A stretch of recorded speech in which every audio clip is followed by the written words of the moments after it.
Hello, everyone. I'm just going to fill a couple of minutes here just while we wait to start today's webinar. It's always great to see so many people wanting to join us for these monthly sessions where we talk about different parts of Jolly Learning, Jolly Phonics, and today, Jolly Literacy. My name's Ollie. I head up marketing for Jolly Learning. It's one of the best jobs in the world. We get to make sure that kids learn to read and write English all around the world in over 150 countries. It's a great honor to do that. It's also a great honor that so many people have registered and joined us right here today. So, what we love to do is when you're joining in the chat, please do, as I can see some of you already have, we love to know where you're coming from. We've got people in here from the Philippines, from Nepal, from Lesotho, from the Czech Republic, everywhere. And I think it shows you how far Jolly Phonics and Jolly Literacy is spread. And it's really great to hear from you all. Second bit of housekeeping from me is that if you have any questions, feel free to put them in the chat or hit the Q&A button at the bottom of the screen and do ask as many questions as you like. We'll pick off some of those during today's webinar, but we'll also pick off a lot of those at the end. Today's session is 1 hour long. And anyone who registered for the session will also receive a recording of this over via email, probably tomorrow from one of the team. Now we move on to talk about Jolly Literacy. So previously known as Jolly Grammar, we think it's much more than grammar. So we expanded those books into spelling, grammar, and punctuation, and we've since expanded Jolly Literacy much further. There's a ton of information on our website. There's a ton of information in our catalogues, but there is no one better to walk us through this than Yvonne, who leads up training for the business, and importantly, Sara, our author. So I will hand over to these guys. I will be in the chat answering the questions. If you have anything you need to know, please do. But for the meantime, I'm going to turn my camera off, and someone will probably turn my microphone off again, and I'll leave it over to Yvonne and to Sara to take you through today's session. Thanks, everyone. Well, thank you, Ollie. And this has been a long-awaited session where we can share with you about Jolly Literacy, and it's been very, very exciting. And the most exciting part about this is that we are looking at some familiar resources, but more than anything, we're looking at lovely, bright new ones that are being introduced. And who better than Sara Wernham to be able to talk us through this? So, Sara, I'm going to hand over to you, but I'll be on the side also asking you some questions from the point of view of, like, I'm a teacher and a trainer, what is important? And additionally, let you start the session about our new literacy line. Right. Well, hello, and it's lovely to be here. It's a beautiful sunny day here.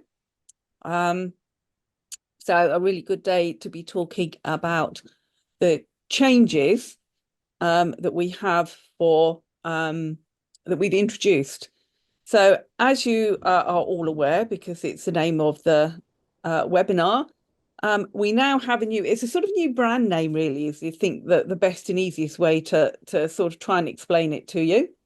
And rather than Jolly Grammar, which we've had in the past, we now have a much more overarching brand called Jolly Literacy, okay, as you can see.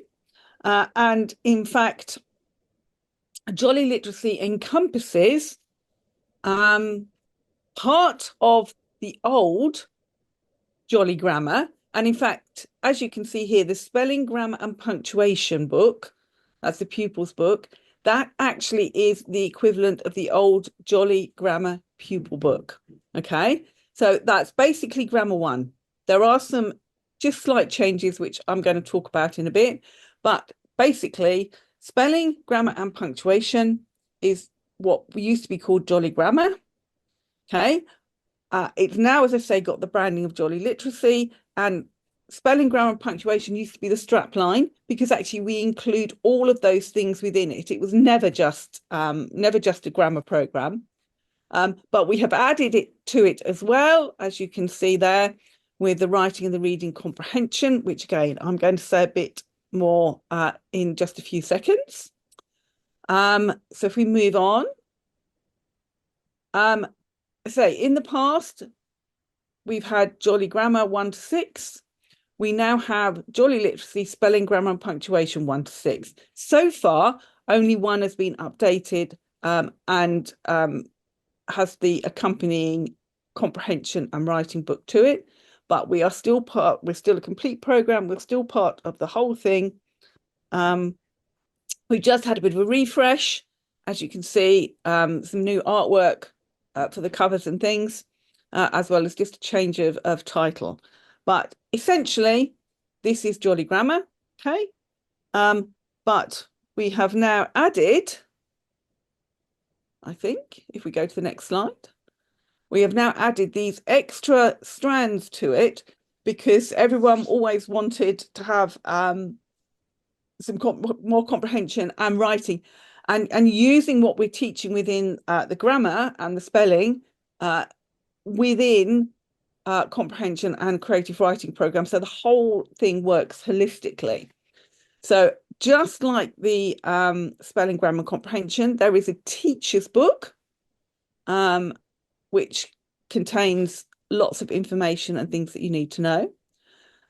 And whereas the spelling, grammar, and punctuation has one pupil book, actually we have two pupil books to go alongside it. We have a pupil book for comprehension, which we're going to have a look inside of in a minute.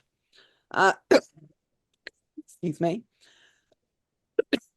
And we also have a creative writing book for the children to write, a workbook for them to write in.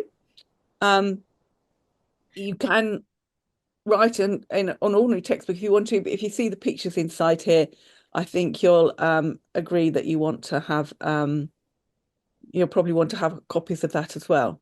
So as I say, we now have the two sort of sets of the program running together to provide a comprehensive weekly offering for children. If you see the new scope and sequence, okay, this is we've always had a scope and sequence in the grammar, but if you go down the side, we've always had the spelling, the tricky words, the spelling, grammar, punctuation, the parts of speech, all been there before. And at the bottom, now we've got the reading comprehension and the writing skills, which have been added in, so you can see how they all fit together and how they fit with the other things that we're doing. So what we've done, hopefully, is actually completed the program, and we've added more to it. So they're going to use the grammar that they're being taught, but they're going to use it in the writing that they're doing. Mm-hmm. So, as I say, there is a scope and sequence in the front of both books, so you can have a look at that and work out, or it tells you exactly where everything fits in and how it goes. So as I say, there have been just one or two changes. We decided that as we were updating and looking at things, that it was a good time just to tweak one or two things. We've always been in line with the curriculum, but there are one or two things where we're not directly in line with, which doesn't really matter in a way, but it's just, as I say, better if we are. So we made one or two changes. So in the old Jolly Grammar, units 9, 10 and 11 were the double letters, the flossy letters, the double F, the double L, the double S, the double Z. These have all been combined into one unit because actually that gives us some lessons to play with. But the children, particularly if they've gone through the Jolly Phonics and the pupil books, steps 1, 2 and 3, and the Jolly Classroom, are really good at this by now. So we felt we could combine these. We have also combined units 10, 11 and 12. They now revise the air spellings because they are introduced in step 3 in the Jolly Phonics in the first year. But it's sort of towards the end of the year and they're a little bit more difficult. So we decided that they needed to have a lesson each for themselves. So that's what's happened there. Then also the split digraphs, again, they've been combined into 2 units rather than 4. Again, because of the work that they've done in steps 2 and 3 and using Jolly Classroom, they've done a lot more of this than when we originally had that, when we originally wrote the grammar. So I say we're just making things a bit more streamlined and in line with everything else that's come out. Also, Unit 16 has changed because we revised the EAR spelling of the ear sound, which again was introduced in step 3. So we're going over the things that they've done in the first year of Jolly Phonics, perhaps not quite as much or that came later on, but just giving them a bit more emphasis in year 1 and combined or taken out 1 or 2 things that really they should be quite good at by now. And There are I think, Sarah, it's good to mention here that we are responding to what teachers have asked for by adding or making these lessons either longer or shorter, because that's the information that's come back to support children moving forward, especially with the trigraphs. So it really is listening to our clients, as it were, our teachers, to come up with this. So that's really helpful, isn't it? yeah. So it's just makes it just a bit, improves it. As time goes on, things change, and we've responded to that. There are also a few changes to spelling units, to the grammar units, I mean, which should be the next slide. Before we move on, one of the things that I'm sure someone's going to say is that if we already have all the books from the previous, the grammar section before, can we use them? They may have bought bulk or they may have a lot of surplus. They can, can't they? They can carry on using their old style, the grammar ones, until they need to move on to this, until they run out, probably. Yep, it should still work. There's only minor differences in this year 1. As I said, we're just pointing them out because then everybody knows that that's where they are. But it's very much there's not huge differences. Wow. It's easy to run alongside. As I say, just a few changes in the grammar. Again, mostly to fit in with the curriculum and just make sure within the right year. Unit 10 now introduces the ES plurals rather than just plurals. So we just expanded the lesson. Unit 19, we've got joining words and parts of a sentence with the word and. Unit 22, comparatives superlatives, which actually been moved down from year 2, again, just really to fit in with the curriculum, but the children, find it quite easy. 25, we've done some sequencing sentences. 28, we've added in suffixes. And 29 is making compound sentences with and. They're minor tweaks, most of them, and some of them actually incorporate the original pages and things as well, but just with a slight difference in emphasis in terms of the title of it. I mean, if you're familiar with the grammar content, this seems very easy to navigate, just in a different order, isn't it? Or slightly changed with levels. So that's okay. So this is one of my favorite activities. And do you know what? I'm going to ask our lovely audience out there. This page supports an awful lot of skills. Let's see if we've got some comments in the chat box. What skills do you think? I'll just say this is the updated look for the pupil book in the spelling, grammar, and punctuation. So this is the year 1, or what was year 1? What was Jolly Grammar 1? As you can see, it's very similar, just with some updated artwork. And this is, as I say, from the pupil book. So off you go. Yeah, so we're going to reach out to our lovely teachers and trainers who are joining us today to think how many activities or what skills are we covering with this? Because we often look at a page and we don't appreciate how many things can be done with this page. So I'm going to look at the chat box and see if you can put in exactly any ideas of how you would use this page. Oh, look at recap diagraph, lovely blending and dictation. Thanks, Shanaz. Oral, yeah, we're practicing. Reinforcement, spelling, blending, segmenting. Wow, look at this. This is wonderful. Hands-on blending. Yeah, also sorting, spelling and sentence creativity. Yeah.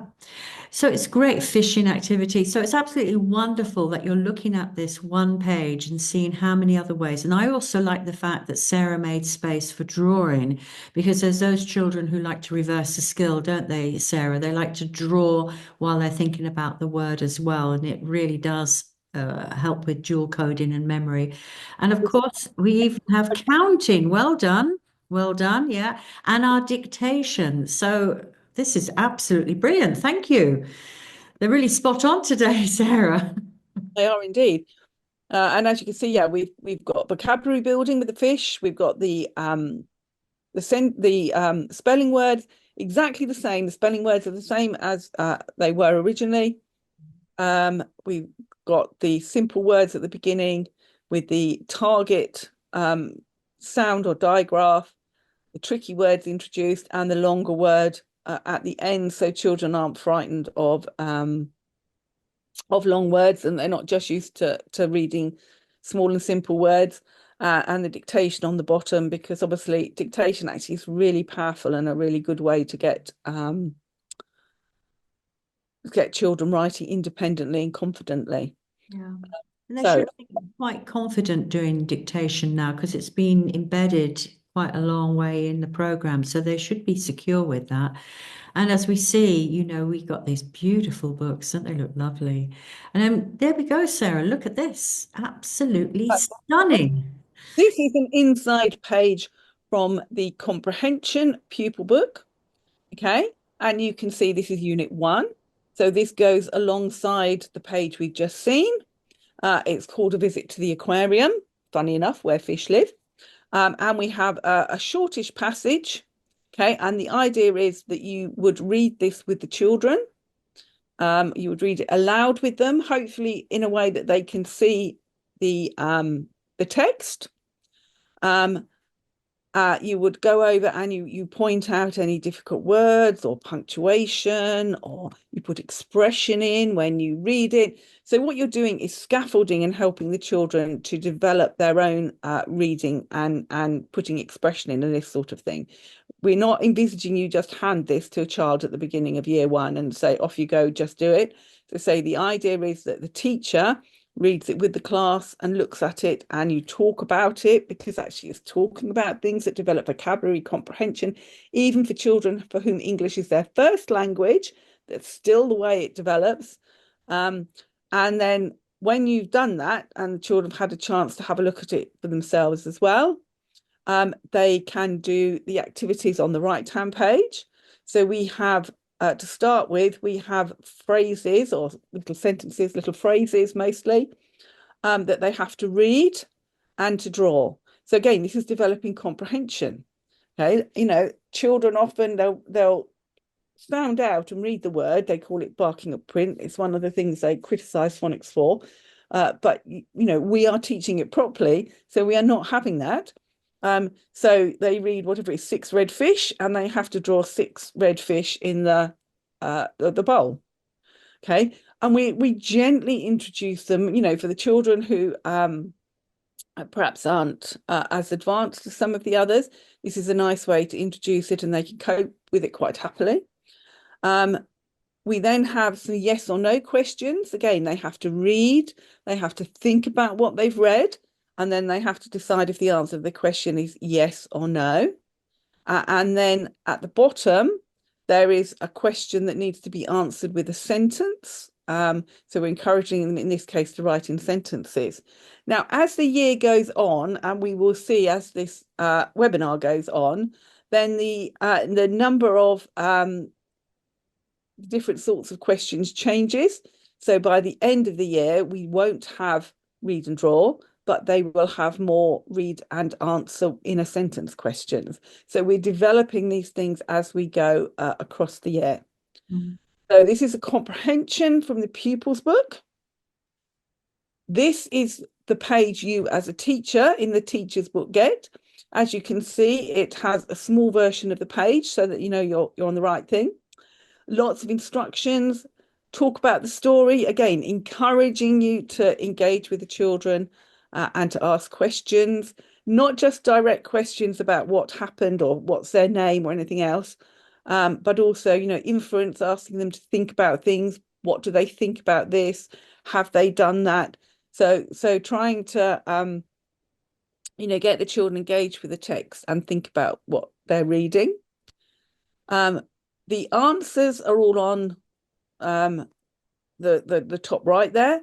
They've been put in, or example answers. Again, as a teacher, there may be answers that come up that are right. It's not exact, this particularly with sentences, but we've given some sample answers, a plenary, and some ideas for further activities to extend what they're doing, the learning out. So here we've suggested they could look at a fish tank if you've got them in school, or they've got aquarium pictures, wax resist pictures or something. So again, taking it further out than just a comprehension. The bottom left-hand page on all of them, we have story time and rhyme time. Now, I'm a great advocate for story time, as is Yvonne. Story time has rather dropped out, particularly in the British curriculum, I have to say, because time is so squashed for everything. But story time, looking at books, reading to them books that are perhaps above their comprehension, their own levels of reading, but talking about the stories, looking at the pictures, vocabulary, comprehension, all those sorts of things. So we've suggested some books. You might find better ones or have favorite ones, but what we're trying to do is say you need to do more reading with the children in your class, and if you can do them across a theme, obviously, then that helps everything embed together. We've given rhymes, mostly nursery rhymes, shortish rhymes, for the children to learn, because that's memory, and also for them to recite to the rest of the class, because children often aren't very confident speakers. And again, learning a little rhyme, saying it in front of their friends at school, in front of the teacher, it's not threatening, and it gets them used to the idea of standing up and speaking in front of other people. So we've got some rhymes. It changes, we've got a few jokes in there, we've got some other bits and pieces. But again, just widening the children's experience of different types of writing. So that's what the comprehension page is. The next page. Just add, Sarah, that the addition of you putting in the learning objectives really helps teachers when they're having to do their termly planning, and also have this for parents as well if they have to do that. The scheme of work, and they can really identify some of these. So this is an excellent addition for teachers. The learning objectives. Okay. So you will also have a double page spread for the writing skills lesson. Again, at the top, you've got the small version of what's in the pupil writing book. Again, lots of instructions talking about what you're going to write about, and then what the writing activity is and what you're going to ask the children to do. In this case, because it's the first week, it's an open-ended task. So all we do is ask them to retell the story of children's visit to the aquarium, because actually that gives you, as a teacher, the chance to have a look and to assess what the children can do. So, some of them may only write a few sentences. Some of them might write a lot more. But as I say, it's an open-ended task at the beginning of the year, because I say that gives you, as a teacher, the opportunity to assess your class and to, see where all the students are. So you can do it on paper. And for some of them, that fish is not going to be enough. So they may need to carry on a sheet of paper. But we have a writing activity that is associated either with the comprehension or the grammar or the spelling, or, where we can, hopefully, all of them. Yeah, and we'll have a look at that, won't we? I'll just move on to it. Do you want me to move on, Sarah, so they can see the frame? The creative writing book, again, that's the pupil book. Okay, oops. So we're having a look at some familiar pages that people will have seen, but here is our writing frame. And it's lovely. So again, Absolutely. yeah, you can write it in there, or they can practice it and write it, and then write it in the framing best, however you as a teacher, want to use that. And as I say, what we've tried to do is integrate the whole thing, the spelling, the grammar, the punctuation, the comprehension, and the writing together. So we're going to see some more pages where hopefully we can show how we've done this. Mm. And So one thing I'd like to say about this is that I love the idea that the fish and the content is keeping the child back on task. You know, that lovely frame is keeping them back on task about what they should be writing about, which is really sometimes challenging with just a blank piece of paper. So it's such a good idea to have that. So this is Unit 4, and Unit 4 in the grammar, the spelling, grammar, and punctuation is the page on the right there, the capital letters. So we're talking about alphabet, we're talking about uppercase capital letters and lowercase letters. In the comprehension, they have a poem, a list poem about the animal alphabet. And as you can see, it goes through the alphabet. You've got an animal and you've got an adjective describing it, a word before it describing angry ants, buzzing bees, and etc. So again, they have to read that with you. You can talk about it, check they know what the animals are, check they know what the adjectives are. Then they can draw some of them. We ask them to draw some of the animals and have amusing little drawings. We have the yes, no questions, of course. And then we ask them to suggest what other than what we've suggested a tiger might do. So again, we're checking that they are understanding what's going on, and that they have to suggest something that begins with a t, with a T. And of course, the first word starts with the capital. The second word we can have the lowercase. So as you can see, the whole is integrated with each other. The writing task on this particular week is then also, this is they have to write not an animal alphabet because we've done that with them, but we used to have, or I think we still have actually, alphabetti spaghetti, where you have your spaghetti instead of being in hoops, they're in letters. Okay, so we've got alphabet soup, and the idea is they think of different foodstuffs that begin with each letter of the alphabet, and they write their own list poem, but instead of being an alphabet, it's a vegetable soup, an alphabet soup. So you can have a go and pop in the chat box some ideas. I was just going to say, this is a great one to see if we can get you to help us with this activity. So it's food. So we want an adjective and a food for the first three on page one, and the first four on page one and three on page two. So an adjective and a food. So the So adjective has to have the same letter. Yeah. we could have fabulous fish or green grapes or tasty tomatoes. Yeah, so let's have a look in the chat. Let's see if people, amazing apples, lovely, bursting blueberries, aromatic avocado, clever carrots, wow, and crunchy carrots. Wow, this is lovely. And how about page two with the NOP? Let's see if we can get something for that food. Well done, everybody. Noisy noodles. That's a great one, isn't it? Noisy noodles. And bubbly banana, nice cheese. And we've got orphaned orange and overcooked onions. Oh, this is just great. So you can see how you can model this, and the kids would love it, won't they, Sarah? They'll just love it. Sweet strawberry, crunchy broccoli, purple peas, prickly pear. I think you've got the idea. Again, this will complement what you're doing in the grammar pupil book with the comprehension pupil book and the writing pupil book. So the unit one should all mix together. Each unit. This is unit 5, or week 5. As you can see, the grammar, spelling, and punctuation here. We're talking about proper nouns, a part of speech. We've got the action, and then we go on to talk about people's names having capital letters, and also the postcard at the bottom. and the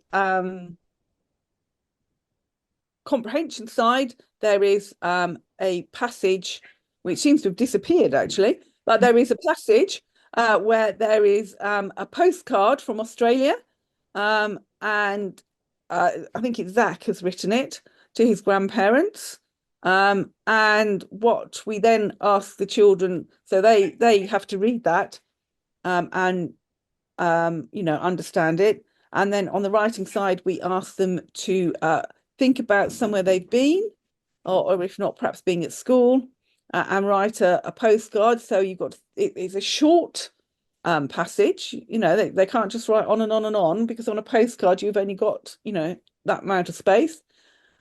Thinking or making up an address or learning their own address, which is important, and then they draw a front for their postcard. So again, the spelling, grammar, comprehension, and the writing all are working together to try and reinforce the learning and that the children are doing. And one of the nice things about this postcard activity is you can make a post box in your classroom, because children never get to post box, never go to the post offices anymore. So it's lovely that they can have their visual cues here and they can write about it, and also have a post box in the classroom to post it to their mates or the other class. It's just lovely.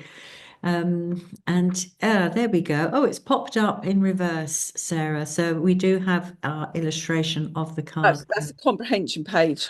That's the comprehension page. But you know what? It stretches out to other areas of the curriculum, because where children are talking about where they've been and places they know and things that they've seen. So this is a great vocabulary builder as well, isn't it? It's not just writing, it's also speaking, talking, cross information, and getting children communicating. It's lovely. Often geography, places of the world. Yeah, yeah, it really does cross all areas of the curriculum. And children love that. So we try and do different genres. As I say, we've had stories, we've had a poem. Here in Unit 8, we've got a bit of non-fiction writing. So we're learning about puffins, and how it's set out slightly differently. And you've got the bit at the bottom where it says about the height, the scientific name, and all that sort of thing. It's further along. So as you can see, we've got only one read and draw picture, but we have 3 sentences or questions that they need to answer with sentences. So say we're building up as we go across the scheme. So say this is, we talk about fiction and non-fiction. And then the children on this one, when they come to do some writing, then have to choose a bird and find out some information either from a book, or you can make up cards, or whatever works, or the internet if they're capable.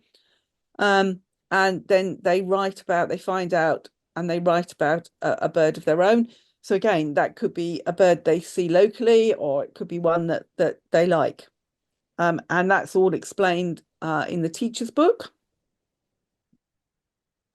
This is for the comprehension, you can see. And if we go to the next one,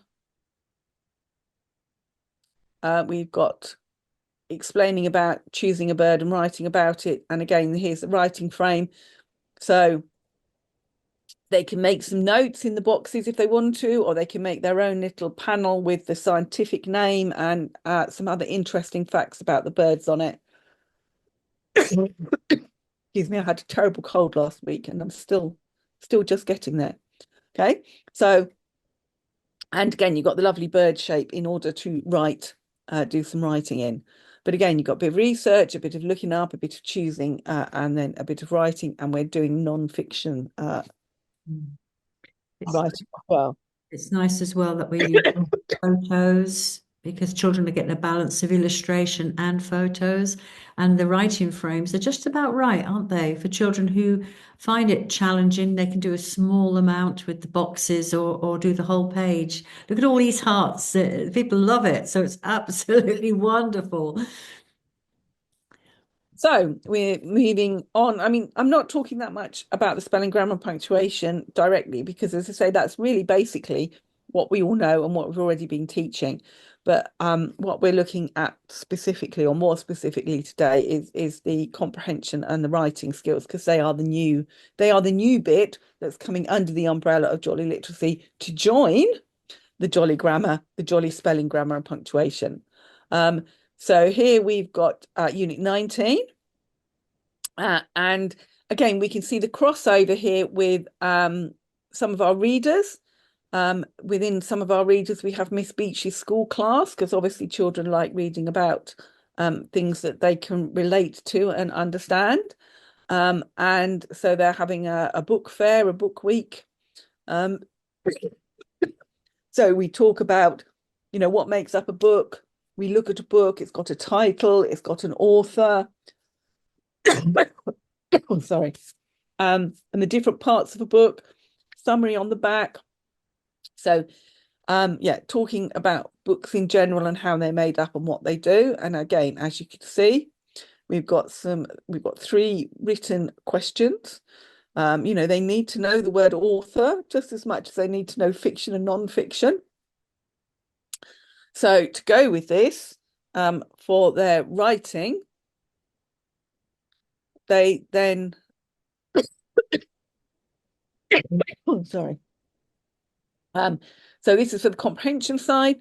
Again, story time. We've suggested books, and actually what we've suggested is some series, because not just standalone books. There's a lot of books out there that come in a series, and that there's more than one book about a character or whatever else. So we've suggested perhaps having a look at some of those, and explain to children that, sometimes it's not just one book, but you can start off a whole series of books. You've got all that adventure still to come. And again, sample answers on the right-hand side. And then in the writing, they have to think of a title for a book for their own book. And There you go. You mean this one, Sarah? That's correct, isn't it? they have to think up a title for a book, and an author, so they can put their own name in, or they can make up an author if they want to. It doesn't really matter.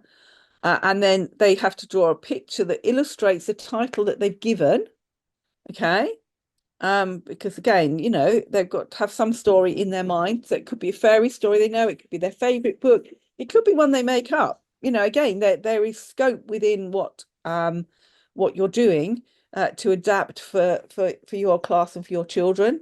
And then we also ask them to write a short summary of the story, because again, being able to summarize something, the back of the book, it doesn't go on for pages and pages and pages. It's a small panel.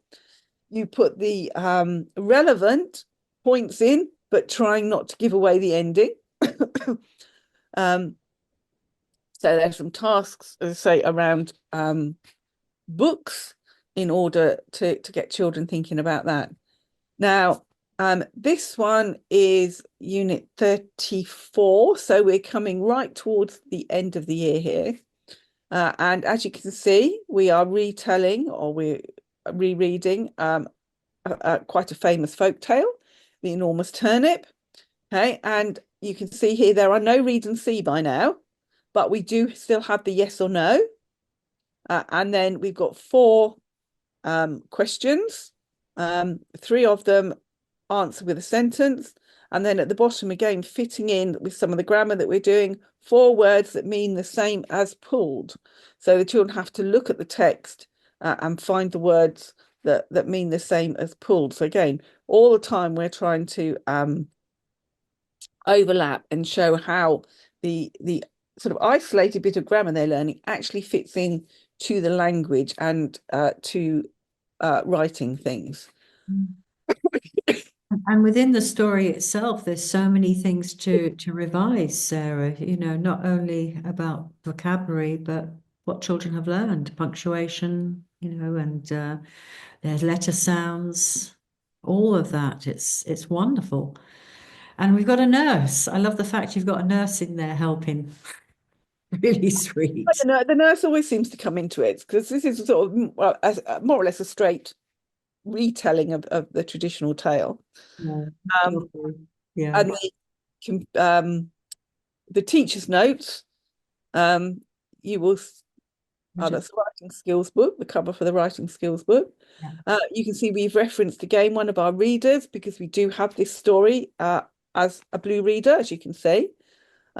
So you can read the one in the comprehension, you can read the reader, you can perhaps look at what the difference is.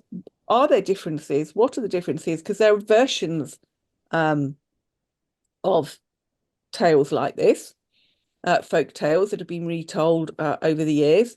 Again, we've got the talking about the text, things to point out. And what we ask them to do is to actually write their own version, their own retelling of the story, but we want them to change it. Okay, we want them to change the vegetable. So instead of a turnip, what vegetable are they going to grow that's going to become a giant vegetable? And instead of the old man and the nurse and the little boy and the little girl and whatever, who are the characters who are going to come along and try and help harvest, try and get whatever their giant vegetable is. So again, we're asking them to retell the story. So we're scaffolding because it's very frightening going write a story. Mm. You need to scaffold the children's ability to retell and to write stories. And lots of stories are based on a different story, but we've just had tweaks and changes done in it. So we've got, as I say, this is the last. But also, Sarah, it's good to recap on all those adjectives with vegetables we did a bit earlier on in the book. A nice way to revisit a lesson we've previously done by saying, do you remember all those vegetables that we did for the soup and those great adjectives? They can be remembered at this point as well. So that's a nice activity to build into this. For the writing, we've put in some assessment. We've kept it very simple. I mean, we've given some statements, but we've just labeled them as 1, 2, and 3. So it's an easy way to record because if a child's, getting all ones or all twos or all threes, you can see, where they are. You want me to go back to show that a bit more explicitly here? Here we are. You can see it's a bit more explicit on this page, the 1, 2, and 3 for the assessment. So in 1, the child just retells the story in order with most of the details correct, write some sentences, plausible spellings of most words and some punctuation. But, if they're writing independently, they're writing 2 or 3 pages, they're putting their own detail in, they're adding extra information and making changes, using punctuation, then they get a 3. And as I say, it's a very quick and easy way of recording how they're doing. Because as I say, if they're getting 3s all the way along, they're fine. If they're getting 1s, well, needs a bit more input possibly, or a bit more support or whatever. So we're building in assessment as we go along. And the children have a lot more space to write now. So we've progressively built up, haven't we, Sarah, that their ability to not get frightened looking at a big blank page and thinking, oh my gosh, I've got to fill that. It's been built up in increments so that they're now confident at this stage. And again, there are some children who'll be writing more than this, so they will need to have some extra paper or an extra book or whatever. But as I say, we're encouraging them to write independently and have a go. All that's what we've always encouraged them for, to have a go at whatever they want to say, whatever they want to write. They don't need to wait and come and ask a teacher or anything, because they should have the confidence. It may not be 100% accurate, but it should be enough there that you, as the teacher, can understand what they're trying to do and trying to say. And that way we get fluency and we get length of writing. And I think more than anything, it's the variety now. So we've got these books, Sarah, compared to the last lesson where we had 2 lessons a week. How many lessons are teachers looking at having using the range of books we have here? Well, we've got the equivalent of the grammar lesson, which is still there, and the spelling lesson, which is 2. We then have the comprehension and we have the writing. So we've got 4 in all. But then if you think about having your spelling test and revising things, really it's a week's work. Each unit is a week's work. And as I say, there's 4 basic lessons here. But you have got things like your spelling test, your dictation, and other things, which can be the 5th day if that's how you want to do it. Yeah. Because it is consolidating everything as we go along, isn't it? It's not just only just going for one topic and then we're, moving along and we're not doing that anymore. You're kind of expanding on everything as we move along. I'm going to stop sharing because I'm pretty sure we're going to have questions from our lovely teachers and trainers who are watching today. And I'm just going to go to the chat box to pick up on these questions. So one of the things is, do we have to have the teacher's handbook or the teacher's book? I would say very strongly that the teacher's book is a really necessary item, isn't it, Sarah? Absolutely. It gives so much information. The introduction has been slightly shortened, but actually, I think it makes it better and a better read. And lots of still got lots of information within it. But each unit, the teacher's book explains exactly what to do, what to say. There are some fantastic teachers out there who may not need that, but then there are some teachers possibly, if it's English isn't a first language, then there's lots of ideas and examples for you to support and to ask. Mm. And there's several questions here about using it for English as a second language. And what we are doing is building on the skills that children have got from Jolly Phonics. So therefore, they are expanding not only with vocabulary, which comes from all the wonderful activities, but we have been building up to this point of them being able to do a lot more free writing from books 2 and book 3 in the Jolly Phonics range. So there is a lot of opportunities for vocabulary. And if you get the opportunity to look at the handbook, you will see how the at a glance planning can help you build in vocabulary building. Isn't that correct, Sarah? Yeah. And there's a lot of overlap because that is tend to be how we work. We try and build in words that have been in the spelling list or previous spelling lists, and we try to reuse them because obviously, again, that's how you build up comprehension and vocabulary. Mm. I think, when you look at the pages, they just jump out at you. The inspiration is there, and I think you will agree that the lovely, rich content of having a mixture of photos and also illustrations, and the way that the children are building up their skills, it's not intimidating. And I think when we look at other resources which are just getting children, especially in the English as second language, are just training them for the exam. We are giving children English skills for life. They know how to write for any subject in English, not just an exam. And I think that's a very important thing to mention, isn't it, Sarah?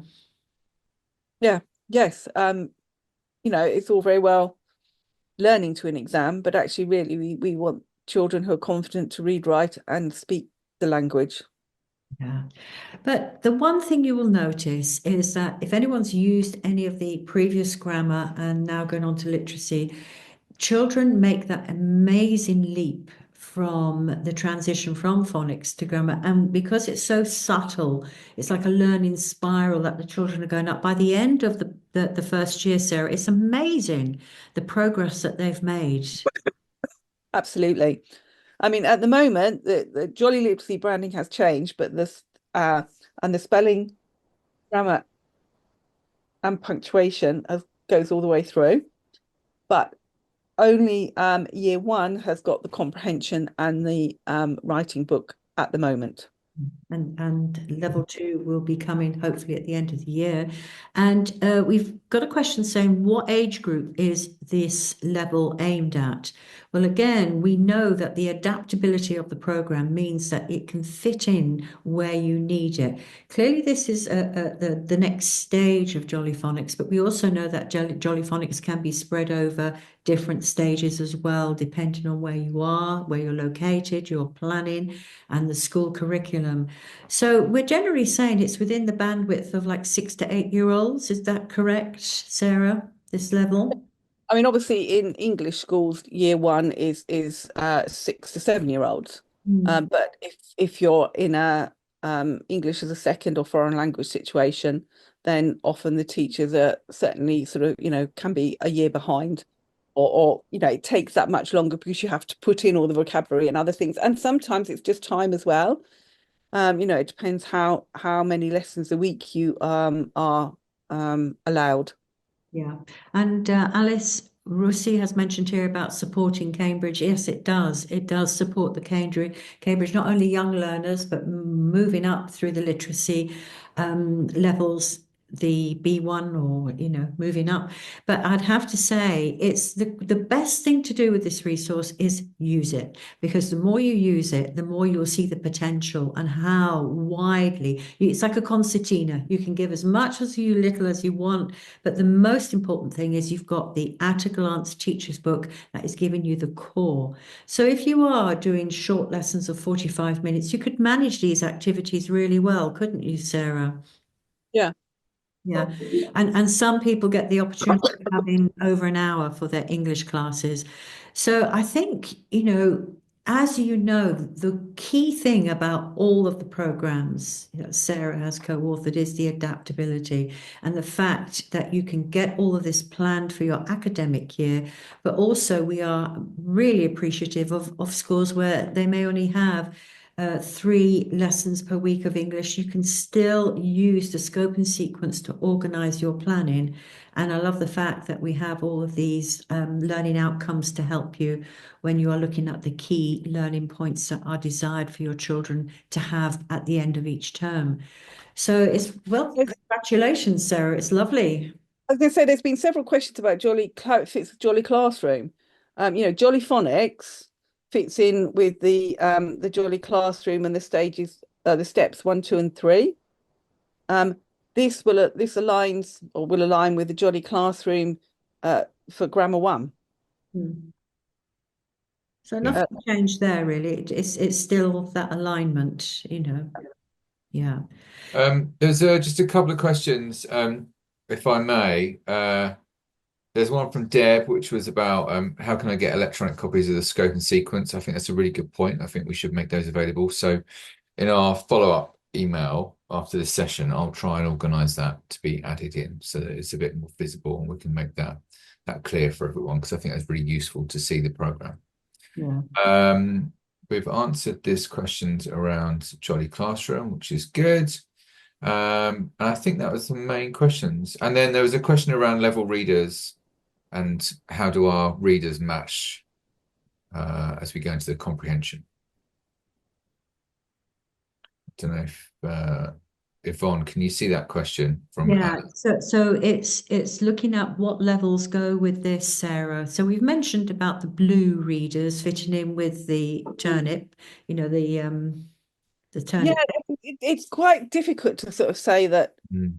they're at this stage in this week, they should be on this reader because, they're all working at their own, sort of reading level, really. Mm. And we always say that, when they're ready to move up, then they should be moved up, and we don't want to hold children back who could progress, just as much as we don't want to push children up who aren't ready to go up onto the higher grades.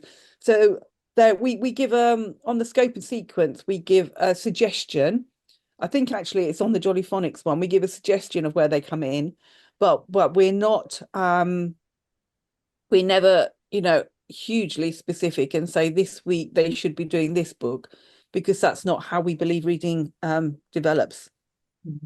We look at more ability that rather than putting them into age bands, which again is really good because if we put them into age bands, we could be put in a child who's not ready for that level of reading under pressure. And that can have, ripple on effects with their reading flight path. So the good thing about all the readers are they are ability based. They also fit into the program really well. And we're developing so many skills. So many questions that we have here, and we're slightly running out of time. But you know what, Ollie and Sarah, we're going to have a bit of a giveaway, which everyone loves a bit of a giveaway, don't they? They're free. So we're going to give away 5 sets of the books. Woohoo! And the question is going to be right towards the beginning, Sarah was showing you the pages, and the question I'm going to ask is, what was the mythical animal that Sarah used in her illustration for the story? And here we go, Ollie. I don't know whether you're getting this. The mythical animal that Sarah used. The first 5 will get sets of books. Wow, what great memories you've all got. Wow. Rapid. I can't keep up. Uh, I will download the chat and we will organise for that to happen. Yeah. Well Um, done, everyone getting that right. We've got past the first 5, so I can say you're quite right. It's the dragon. So you've been absolutely spot on helping us in our webinar today. So, Sarah, we are coming to a close, and thank Oh, you indeed. so much. It really was inspirational. And Ollie, yeah, thank you as always for being our host and keeping us going as people are loading on. thank you both of you for just presenting such a wonderful presentation. There were some questions in there around availability.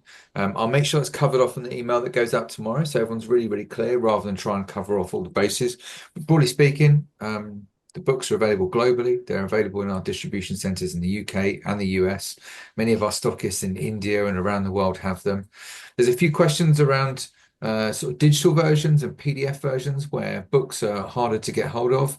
I don't have an answer for that today, but it is something I'm going to take away, and I'm going to go and talk to Gilbert about that, our CEO, because I think it's a really valid question that's come up a few times, and we need to be able to give you an answer to that.